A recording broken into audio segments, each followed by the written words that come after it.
Assalamualaikum warahmatullahi wabarakatuh. Perkenalkan kami dari kelompok 3 yang ingin mempresentasikan hasil diskusi kami tentang hakikat negara. Adapun anggota kelompok kami yaitu yang pertama Abdurrahman Asar Tanjung, yaitu saya sendiri. Yang kedua Aprilia Zahra. Yang ketiga ada Nadira. Dan yang keempat ada Rizky Yuliansyah. Yang pertama ada pengertian negara.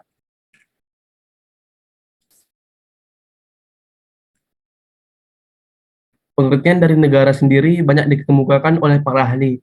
Ini adalah beberapa pendapat dari para ahli tersebut. Yang pertama, ada pendapat dari Max Weber. Menurutnya, negara ialah sebuah masyarakat yang memiliki monopoli dalam penggunaan kekerasan fisik secara sah dalam wilayah tertentu. Yang kedua adalah pendapat dari McIver. Menurutnya, sebuah negara harus memiliki 3 unsur pokok, yaitu wilayah, rakyat, dan pemerintahan. Dan yang ketiga dari Profesor Mr. Sunarko. Menurutnya, negara ialah organisasi masyarakat yang mempunyai daerah tertentu di mana kekuasaan negara berlaku sepenuhnya sebagai suatu kedaulatan. Dan yang keempat, ada pendapat dari Profesor Miriam Budiarjo. Menurutnya, negara ialah organisasi dalam suatu wilayah yang dapat memaksakan kekuasaannya secara sah terhadap semua golongan kekuasaan lainnya dan dapat menetapkan tujuan-tujuan dari kehidupan bersama itu. Yang kedua, ada syarat-syarat berdirinya suatu negara.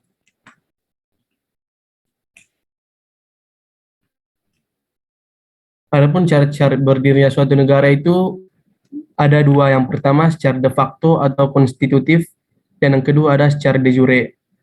Kalau menurut secara de facto itu ada syaratnya, diantaranya ialah yang pertama sebuah negara harus memiliki rakyat, dan yang kedua apabila ingin dikatakan sebagai suatu negara harus memiliki wilayah atau daerah.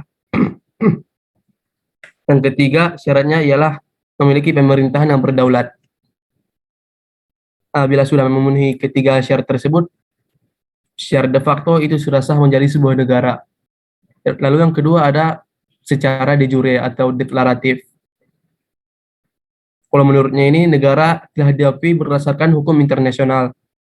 Contohnya pengakuan de jure itu seperti yang diberikan Belanda kepada Indonesia pada tanggal 27 Desember 1949 dalam konferensi Meja Bundar. Adapun presentasi selanjutnya dibawakan oleh Nadira. Yang ketiga itu fungsi dan sifat negara.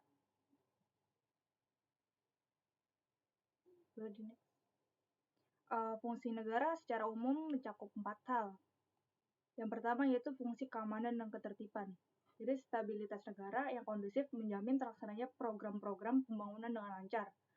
Oleh karena itu, negara harus menjaga keamanan dan ketertiban di negaranya. Selain itu, keamanan dan ketertiban dapat menjaga bentrokan-bentrokan dan pertikaian yang terjadi antar manusia di dalam kehidupan masyarakat sehari-hari. Karena negara merupakan stabilisator bagi masyarakat, negara harus menciptakan hukum untuk mewujudkan keamanan dan ketertiban. Yang kedua yaitu fungsi kesejahteraan dan kemakmuran, yaitu suatu negara dibentuk dengan tujuan untuk menciptakan kesejahteraan dan kemakmuran rakyat. Oleh karena itu, negara berfungsi untuk berusaha sebaik-baiknya menciptakan kesejahteraan dan kemakmuran rakyat. Ya, usaha tersebut antara lain dengan pembangunan di segala bidang dan menciptakan sistem ekonomi demi tercapainya kesejahteraan dan kemakmuran. Yang ketiga yaitu fungsi pertahanan. Fungsi pertahanan negara sangat penting bagi kelangsungan hidup bangsa dan negara. Pertahanan negara akan menentukan bertahan atau tidaknya sebuah bangsa dan negara. Jadi fungsi ketahanan negara berkaitan dengan pertahanan dari serangan negara lain. Oleh karena itu diperlukan pengadaan alat pertahanan negara serta personil keamanan yang terlatih dan tangguh. Yang keempat yaitu fungsi keadilan. Fungsi negara yang terakhir ini adalah keadilan. Keadilan bagi setiap warga negara yang harus ditegakkan tanpa membeda-bedakan. Oleh karena itu dibentuklah badan-badan peradilan negara yang harus menjamin keadilan setiap warga negara. Usaha yang dapat dilakukan antara lain dengan memberikan keputusan yang adil dalam hukum. Selanjutnya sifat negara. Ada 3, yang pertama yaitu sifat memaksa. Negara mempunyai sifat memaksa, artinya memiliki kewenangan untuk mewajibkan seluruh masyarakatnya patuh terhadap peraturan yang berlaku dan telah diatur dalam perundang-undangan. Yang kedua itu sifat monopoli, yaitu negara memiliki sifat monopoli, artinya memiliki kekuasaan atau kewenangan yang seutuhnya untuk mengatur dan menentukan tujuan yang akan dicapai oleh negara tersebut. Yang ketiga, sifat menyeluruh atau mencakup semua. Artinya semua peraturan perundang-undangan di negara tersebut berlaku untuk semua warga tanpa terkecuali. Materi selanjutnya akan dijelaskan oleh Rizky.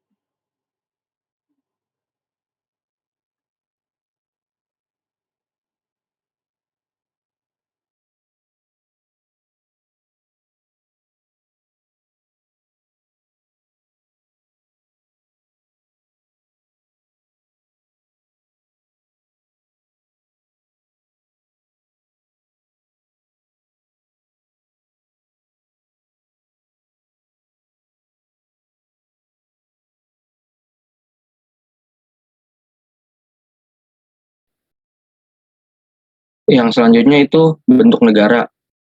Berdasarkan teori modern, suatu negara dapat berbentuk negara kesatuan atau negara serikat.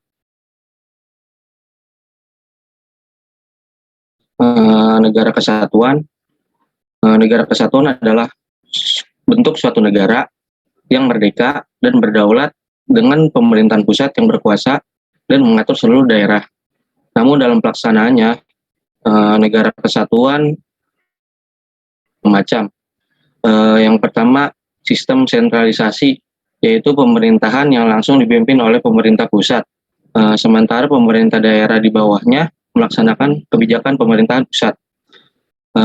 Keuntungan sistem sentralisasi ada 3. Yang pertama itu adanya keseragaman peraturan di seluruh wilayah negara. Yang kedua, adanya kesederhanaan hukum, karena hanya ada satu lembaga yang berwenang membuatnya. Lalu yang ketiga, ada penghasilan daerah dapat digunakan untuk kepentingan seluruh wilayah negara. Lalu kerugian sistem sentralisasi itu yang pertama, bertumpuknya pekerjaan pemerintah pusat sehingga sering menghambat kelancaran jalannya pemerintahan. Lalu yang kedua, peraturan atau kebijakan dari pusat sering tidak sesuai dengan keadaan atau kebutuhan di daerah. Lalu yang ketiga, daerah-daerah menjadi lebih pasif karena menunggu pemerintah pusat sehingga melemahkan sendi-sendi pemerintahan. Lalu yang kelima, rakyat di daerah kurang mendapatkan kesempatan untuk memikirkan dan bertanggung jawab tentang daerahnya. Yang terakhir itu keputusan-keputusan pemerintah pusat sering terlambat. Selanjutnya itu ada sistem desentralisasi, yaitu kepala daerah diberikan kesempatan dan kewenangan untuk mengurus urusan pemerintahan di wilayah sendiri.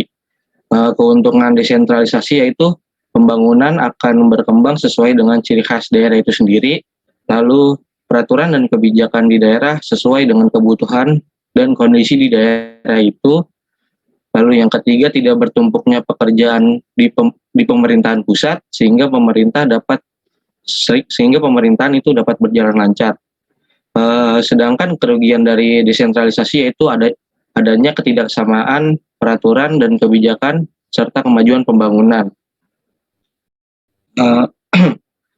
Bisa di next. Lalu yang kedua ada negara serikat atau federasi.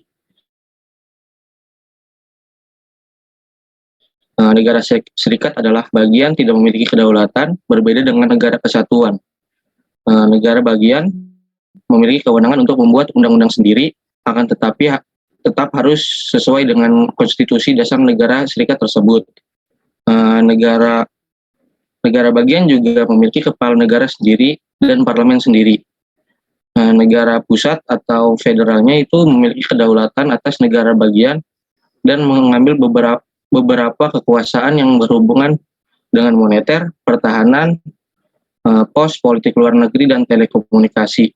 Sedangkan sisanya itu menjadi kewenangan dari negara bagian.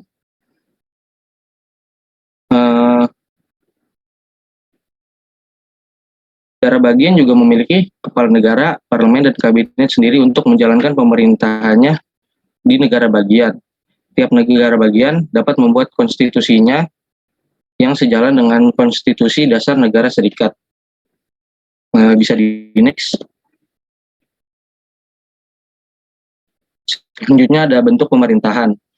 Bentuk pemerintahan itu dapat dibedakan menjadi 4 jenis. Yang pertama itu autokrasi. Autokrasi adalah negara yang diperintah dengan kekuasaan tunggal seperti raja atau diktator yang tidak dapat diganggu-gugat. Contoh-contoh negara yang menetapkan autokrasi yaitu Republik Romawi ketika masa perang serta setelah Perang Dunia Kedua. Lalu banyak pemerintahan di Amerika Latin, Asia, dan Afrika. Yang kedua itu ada oligarki. Menurut KBBI, oligarki adalah pemerintahan yang dijalankan oleh beberapa orang yang berkuasa dari golongan atau kelompok tertentu. Lalu yang ketiga ada monarki. Monarki adalah bentuk pemerintahan yang kekuasaannya dipegang oleh seorang raja atau kaisar. Pada sistem pemerintahan ini biasanya akan berlangsung sepanjang hayat sang rajanya atau ratu atau sultannya. Selanjutnya akan digantikan oleh penerusnya yang berasal dari keluarga kerajaan tersebut. Contoh negara monarki itu ada Inggris, Belanda, dan Brunei Darussalam. Lalu yang keempat itu ada republik. Republik adalah negara yang dijalankan berdasarkan prinsip kedaulatan rakyat yang dilaksanakan secara demokrasi melalui pemilihan umum. Dalam buku Bentuk Negara dan Pemerintah RI karya Muh Nur El Ibrahim tahun 2010, jika kita berbicara mengenai bentuk negara, maka kita tengah membicarakan bagaimana sifat atau hubungan antara kekuasaan pusat saat berhadapan dengan daerah. Lalu negara-negara yang menganut sistem republik yaitu NKRI, lalu Republik Kongo, Republik Ceko, dan masih banyak lagi.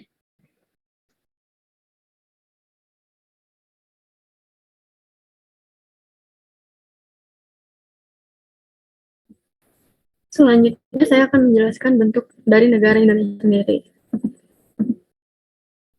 Jadi berdasarkan pasal 1 ayat 1 UUD 1945, negara Indonesia ialah negara kesatuan yang berbentuk republik dan kedaulatan berada di tangan rakyat dan dilaksanakan menurut Undang-Undang Dasar.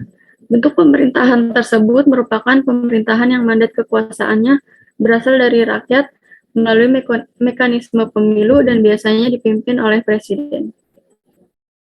Kemudian berdasarkan pasal 4 ayat 1 yang berbunyi, Presiden Republik Indonesia memegang kekuasaan pemerintahan menurut Undang-Undang Dasar.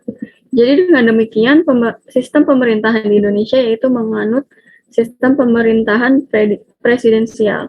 Kemudian dalam UUD 1945 sudah mengatur terkait simbol-simbol negara, diantaranya pada pasal 35 menyebutkan bendera negara Indonesia ialah sang merah putih. Kemudian pada pasal 36 menyebutkan bahasa negara ialah bahasa Indonesia. Kemudian pada pasal 36A menyebutkan lambang negara ialah Garuda Pancasila dengan semboyan Bhinneka Tunggal Ika. Kemudian pada pasal 36B menyebutkan lagu kebangsaan ialah Indonesia Raya. Kemudian pada pasal-pasal tersebut merupakan pengakuan sekaligus penegasan secara resmi oleh negara tentang penggunaan simbol-simbol tersebut sebagai jati diri bangsa dan identitas NKRI. Kemudian dari kesimpulan dari presentasi kita hari ini yaitu berdasarkan jadi negara merupakan organisasi masyarakat dalam suatu wilayah di mana terdapat pemerintahan yang dapat memaksakan kekuasaannya agar dapat mencapai tujuan dari kehidupan bersama. Dan dalam batasan yang ditetapkan oleh undang-undang yang telah disepakati bersama, suatu negara dapat berdiri apabila sudah memenuhi unsur-unsur negara seperti unsur-unsur konstitutif dan unsur deklaratif atau secara de jure dan juga de facto. Kemudian tadi dijelaskan juga mengenai fungsi suatu negara yaitu memberikan keamanan, kesejahteraan, pertahanan, dan keadilan, serta memiliki sifat memaksa, memonopoli, dan menyeluruh. Kemudian suatu negara dapat berbentuk kesatuan atau juga negara serikat dan memiliki bentuk pemerintahan yang berbeda seperti autokrasi, oligarki, monarki, dan republik. Sekian presentasi dari kelompok kami, kurang lebihnya mohon maaf. Wassalamualaikum warahmatullahi wabarakatuh.